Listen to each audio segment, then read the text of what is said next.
Okay, so keeping it in the IM realm, Yeah, I want to talk about Leon and the summer he had. sure.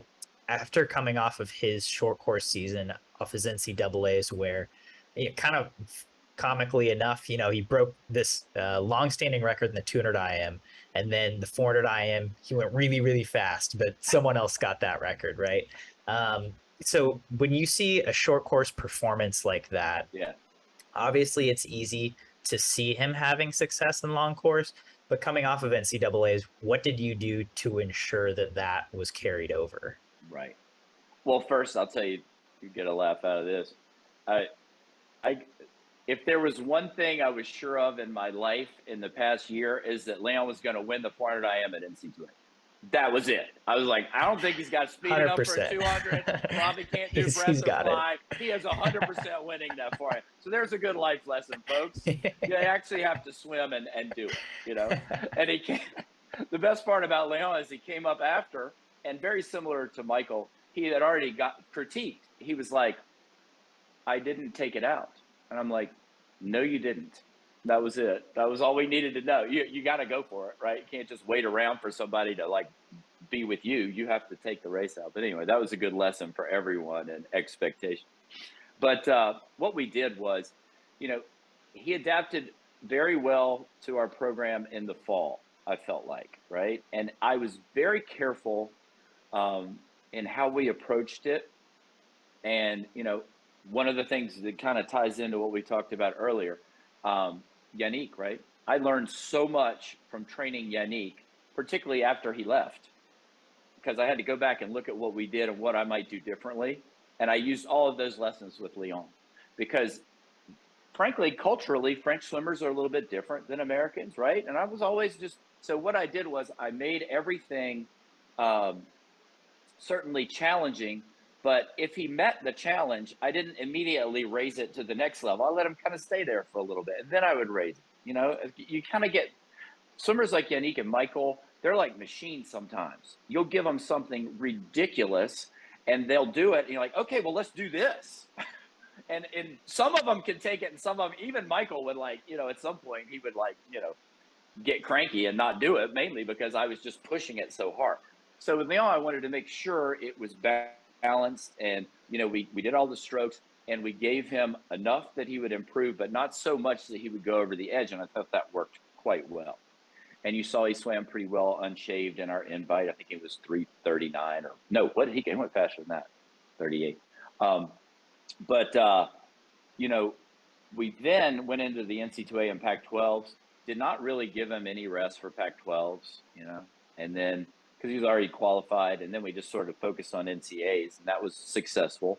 But he had to qualify for the Worlds the week after NC2As in San Antonio, so that was a challenge in itself. So we kind of made that happen. But what that did do was he was then ready to just focus on Worlds. And we decided he would not take a break. He was going to take a longer break at the end of the summer, which he's doing, like it finishing up right now. So we just went right back into training. And so he didn't really take any backward steps. And he trained very, very well for that month. Went to the camp in Canet. I went with him this time. The French were very kind to invite me to Canet. And I was like, beach in south of France? Yeah, I'm up for it. So we went, and he trained beautifully there, as well as any swimmer I've ever trained. Like, you kind of have your plan and you set it up and you wonder if it's right. And he was just so good on every part of it. Until, here's another life lesson, coaches. Like, I would call home and talk to like my assistant Logan or Rachel, who I'd be like, Leon's doing really well. Gave him this set. His heart rates were this. His lactate was perfect. We did a test. Everything was right. We were going to go to Budapest on Tuesday, and on Monday, I gave him the last little kind of threshold set that he would do, right? And it's like a slam dunk. It's going to be perfect because it's just easy. It's not that hard. He struggled through the whole thing, and his heart rates were like terrible, and he was clearly shook up and I was like, okay. I was like, I think it'll just be fine. You're a little dehydrated. Have some electrolytes, right? I came up with that. And he did. He's like, oh, okay. So he did. And then he just moved right along. By the time we got to Budapest, it was fine. But they never are good all the way through, coaches and swimmers. So know that. There's going to be some time where it's just for whatever reason, it's not there. And you just have to kind of not bank on the fact that it's going to be perfect. And I think I did a pretty good job of faking it. Maybe not back in my room when I was like, oh my gosh, what are we going to do? But, you know, on the deck, I think it was okay. But that's kind of how he did it. Then he got to Worlds, and just the last 3 or 4 days, you could tell he was there. He was mentally ready, and you saw what he did. Yeah. Yeah, we. Oh yeah, we saw what he did. Were you there in Budapest? And if so, what? Yeah, what I was capacity? with the French team. I was on the French team. Yeah. Oui, All right. L'équipe de France. Je suis français. What was different about it? Obviously, you've been on a lot of Team USA teams. What was it like being on that Team France? And I don't know if you were focusing on a lot of athletes or just Léon. Well, I had Haley, right? So right. Trying to keep her going, keep that thing going, and did pretty well. She had a decent meet. So the odd thing was, I told him I would go with the French team, and it was great because the team is really small. There were like 21 swimmers, I think. USA team's 52? Yeah, it's a big team. So it's just a different dynamic. I would say the French were always asking me, so what's the difference between USA and this? I'm like, really, it's just the size of it. You guys are doing kind of the same things. Their management was good. The hotel, Jocko does a great job. He's managing the team really well. And I think you're going to see some good results from them. But when I got to the camp, they're like, we have 4 or 5 swimmers who want to work with you in the camp and at Worlds. I was like, that seems a little strange, but hey, I'm up for it. So I did have some people that I was working with on the French team. Antoine Vicarat, the great kid, breaststroker. Some of the women, were with us. And so we had a little group that Léon trained with, which was very good. And I got to kind of get to know them and really get to know everybody on the French team and really get my French up to speed, because I went back to Paris for 3 weeks after. So it was good for me to kind of, get that dialed in. So it was just a great experience, but I was basically there to, help Léon get it done. And it was nice to see. So at the meet itself, what did you think of that 400 IM? What do you make of that? I was actually surprised. I thought he'd go 406, and I'd be super happy with that. I was like, he'd probably go 406. And then it was just, after that first 50 of breast, you're like, holy, 33.8. I was like, okay, it's on, right? Here he goes. And couldn't quite hang on in the free to get Michael, but, that's a big jump from what he'd been doing in freestyle. So that would be the next challenge.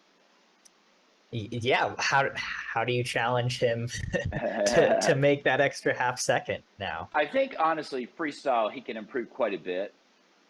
He has some technical issues in the freestyle. I mean, he's very good in short course free because he kicks all of it, right? Most of it, right? He kicks to 15, takes a few strokes and flips, and he can hold his breath. But he's got to learn how to hold on to water a little better, particularly with his right arm. He slips a little bit. You can kind of see that when he gets going. He's a very good kicker, but he'll tend to just get really flat, something you never see Popovici or Michael do, right? They're always, their body's moving. Léon will kind of flatten out when he tries to kick really hard. So there's some things that he can definitely do to improve that. And we're going to work on that quite a bit this year, because that's the next area for opportunity for improvement. Yeah. And so then you've been through it several times, as we saw. He joined a pretty cool club, Michael and Chase having swept the IM events. After the 400, is there much you need to do to prepare him for the 200? Or you're just like, good job, keep going? Well, the first thing we had to do was learn an important lesson, which is you don't go in the mix zone for an hour after the 400 IM and not come out.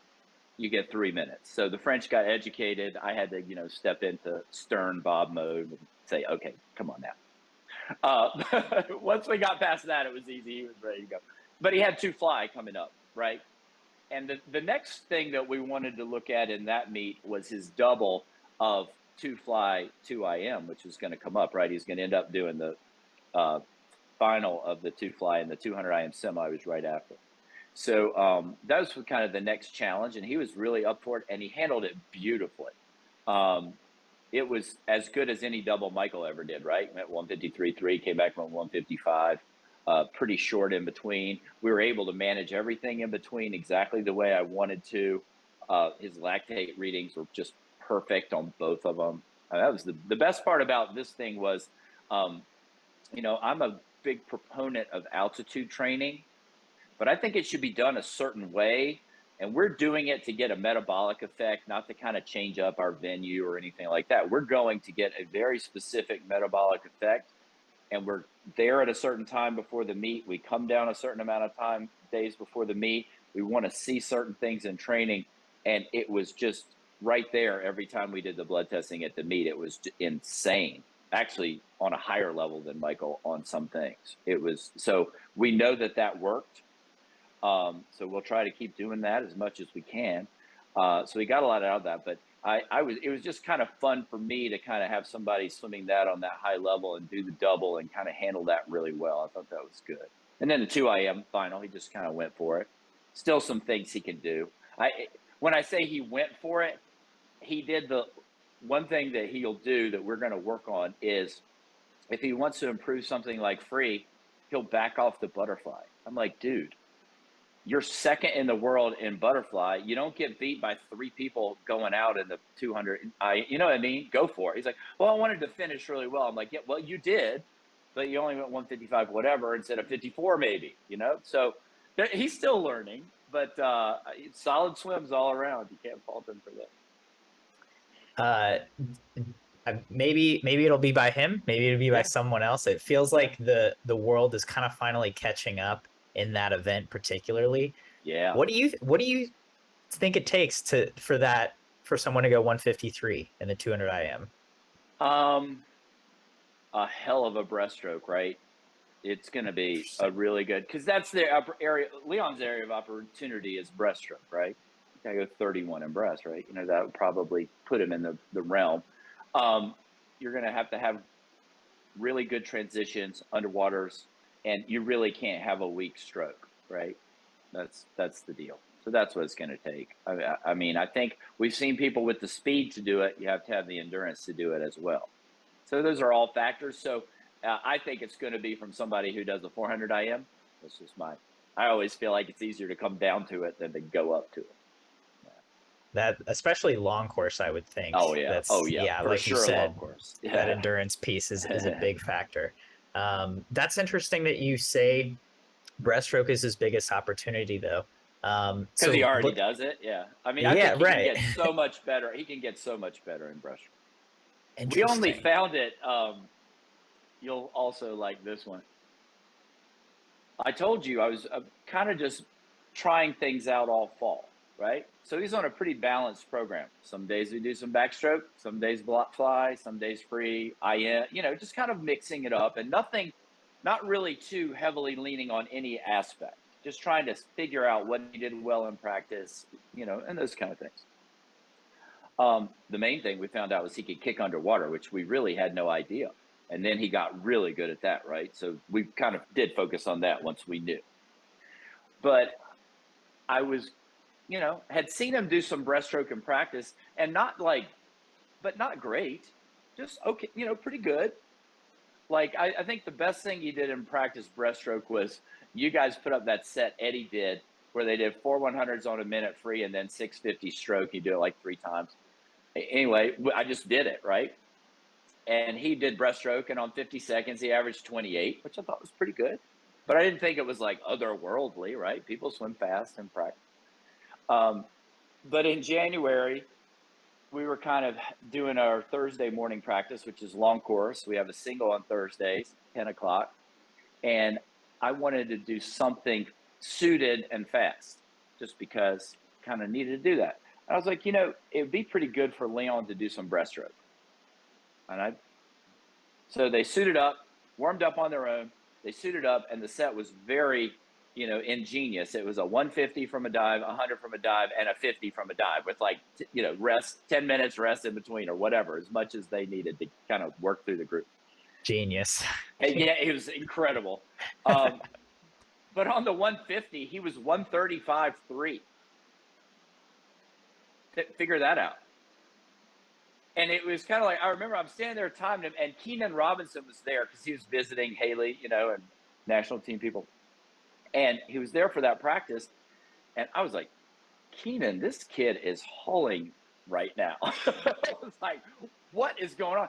And he did that. So I'm like, all right. In the 100, he was 008. And in the 50, he was like, I don't know, 28-0 or 27 something. Not great, but he didn't have a lot of 50 speed. So after that, I was like, in this dual meet with Cal we're coming up, he's going to do 2 breasts because he hadn't even done one. And he went 154 in a brief, 154.0, and he raced Reese, really good race. I think he out-touched him. And I was like, okay, well, I guess we're going to do breaststroke now. But that's kind of how it happened. It wasn't like he just came in and was amazing at breaststroke. We just started to then focus on it. And I think long course, he just has a lot more to go because we didn't really have time to put a lot of preparation in the breaststroke in a long course perspective. So I think he could really improve that. Yeah, that is surprising. Did not see that one coming, especially now that he is an NCAA champion. Exactly. After that, I'm like, yeah, I think he's probably pretty good at breaststroke. We should do that. Yeah. So moving forward, I guess, obviously he's got a home Olympics coming up in 2 years. He does. How, and obviously you've got a lot of time to choose, to narrow down things and to have a plan before then. But event wise, what are you thinking? Do you think his ceiling in Paris is 4 golds or 5 golds? That we won't get into, but I think he can swim. I don't know how many events he could swim.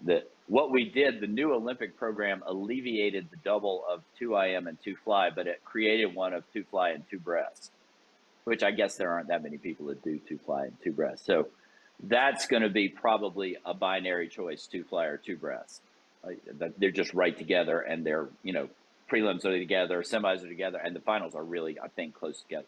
So I'm not sure that's a thing. We're kind of preliminarily looking at it. The 4 IM is like, by itself, nice. 200 IM is by itself nicely.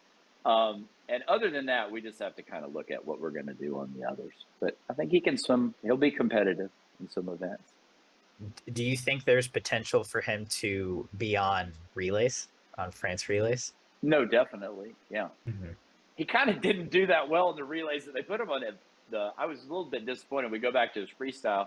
I think he got like 148 on their relay, I think, which is like, okay, come on. That's not, you're way better than that. So we're going to work on that. So I think he'll end up on that one. He'll definitely end up on a medley, I think, in some capacity. Yeah. Gotcha. Yeah, I was like, with stroke. Fly, breast. Yeah. Who knows? Yeah. We'll see. Gotcha. Might be my backstroker this year. Who knows? 400 medley. We're trying to figure that one out. Interesting. Okay. All right. Yeah, we'll keep our eyes open on that one. You never know. He kicks really well underwater, so that's a big part of it. Right. Yeah. Luca broke the fastest 100 backstroker in history, and he was only swam 40 yards of backstroke. Exactly.